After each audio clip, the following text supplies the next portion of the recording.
Today, we're diving into a really fascinating philosophical text from early 20th century India. It tackles one of the biggest debates ever, science versus faith. But it comes at it with a twist you probably won't see coming. Let's see how the author completely flips the argument on its head. So, you have to picture the time, late 19th, early 20th century. A huge idea was taking hold all over the world. It was becoming, as our author calls it, a fashion to reject God. And nobody captured that mood better than the philosopher Friedrich Nietzsche. The message was pretty clear. Humanity, with its new tools of reason and science, had simply outgrown the need for God. But, all the way over in Allahabad, India, a scholar named Pandit Gangaprasad Upadhyay was looking at all this and thinking, nope, you've all got it completely backward. He argued that if you really follow logic, if you really look at what science is showing us, you don't become an atheist, you become a theist. Now that is a bold claim, and that's what we're going to unpack in this explainer. To really get Upadhyay's argument, we first have to understand the problem he was trying to solve. What did this world without God actually look like to the thinkers he was responding to? And look, this wasn't just Nietzsche. You had major scientists, like the French chemist Marcellin Berthelot, flat out declaring that religion was obsolete. Even a literary giant like Leo Tolstoy was arguing that science was the only guide we needed for life. A consensus was definitely building. Religion was just superstition, science was the truth, and the two were mortal enemies. So where does Upadhyay even start his counterattack? Well, interestingly, he doesn't start with physics or astronomy. He starts with us, with humanity, and he asks a really simple question. Is religion just some old habit we can throw away, or is it something much, much deeper? And this is where he does something really clever. He uses the words of his opponent, Tolstoy, to make his point. See, Tolstoy himself admitted that, historically, you just can't find a society that has ever existed without some form of religion. He called it the chief motor and heart of human societies. For Upadhyay, this was ground zero. Faith isn't some optional accessory. It's the very engine of civilization. Okay, fair enough. But you might be thinking, what about the exceptions? I mean, anthropologists back then were claiming they'd found tribes in Africa and other places that had zero concept of God or religion. If that's true, it kind of pokes a big hole in Upadhyay's argument, right? Well, Upadhyay digs into the research, and he finds this incredible dialogue with a Zulu man named Tipai. Now, at first glance, it seems to prove the point. The anthropologist asks, who made the world? And Tipai says, basically, we don't know. But then the questions go deeper. When asked about losing a war, Tipai says it's because a spirit, our father, didn't look out for them. He confirms they believe their ancestors' spirits watch over them. All of a sudden, you see a clear spiritual world hiding just beneath the surface. And this was the crucial takeaway for Upadhyay. Even in a society that looked secular on the surface, those core ideas of faith were there all along. A higher power, spirits, and afterlife. The evidence, as he saw it, was just overwhelming. That religious instinct is a human universal. It's part of our wiring. So, after making his case that faith is fundamental to humanity, Upadhyay zooms out, way out.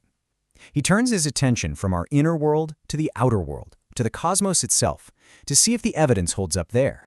He uses this beautiful poem by Alfred Tennyson to make a really profound point. The idea is, if you could truly completely understand something as simple as a single flower, all of its biology, all of its physics, its entire place in the universe, you would basically understand everything. He's saying the signature of the Creator is written into every last detail of creation. From this perspective, he argues that the universe gives us three huge clues that point to an intelligent mind behind it all: order, unity, and purpose. He sees them as a package deal. So let's start with the first one, order. So, first up, order.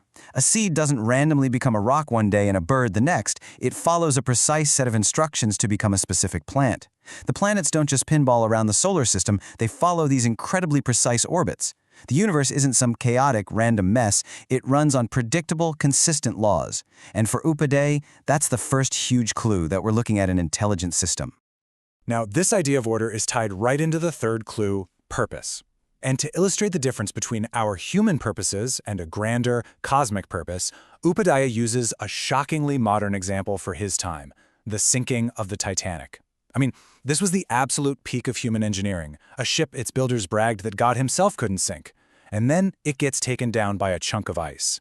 For Upadhyay, that story is this perfect, humbling reminder that while we make our own little plans, The universe operates on a much grander design, a purpose that can easily override our own. So, this observation of order and purpose in the universe, it leads us straight to the philosophical heart of his entire argument. To build his logical case, Upadhyay uses a classic tool from Indian philosophy called anuman. It just means inference.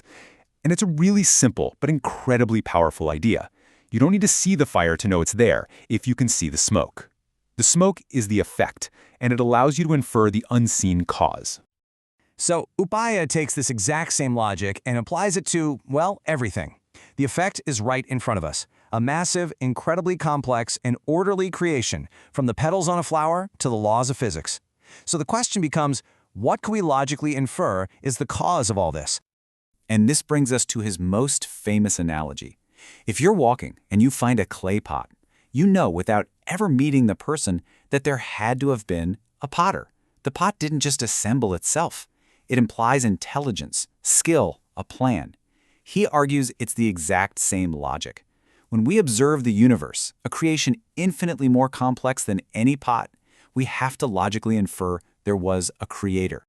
And all of this builds to Upadhyay's final, powerful conclusion, where he doesn't just argue his point, he tries to reframe the entire debate. This isn't about conflict, it's about a partnership. For him, the idea that science disproves God is just a fundamental misunderstanding of what science even is. Every time a scientist discovers a new law of physics or maps out a new biological process, that's not a point against God. It's just another page in the Creator's instruction manual. In this view, science becomes the very act of studying God's handiwork.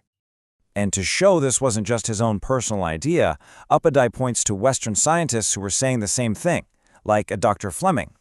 Fleming argued that science and religion aren't opposites. They aren't even neutral. They're allies.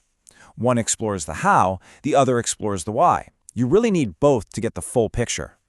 In the end, Upadhyay's work leaves us with this huge question, one that's maybe even more relevant today than it was 100 years ago. As we learn more and more about the mind-boggling complexity of the cosmos, from quantum physics to the web of galaxies, does that point away from an intelligent source, or does it, as he argued, actually make the rational case for one even stronger? It's definitely something to think about.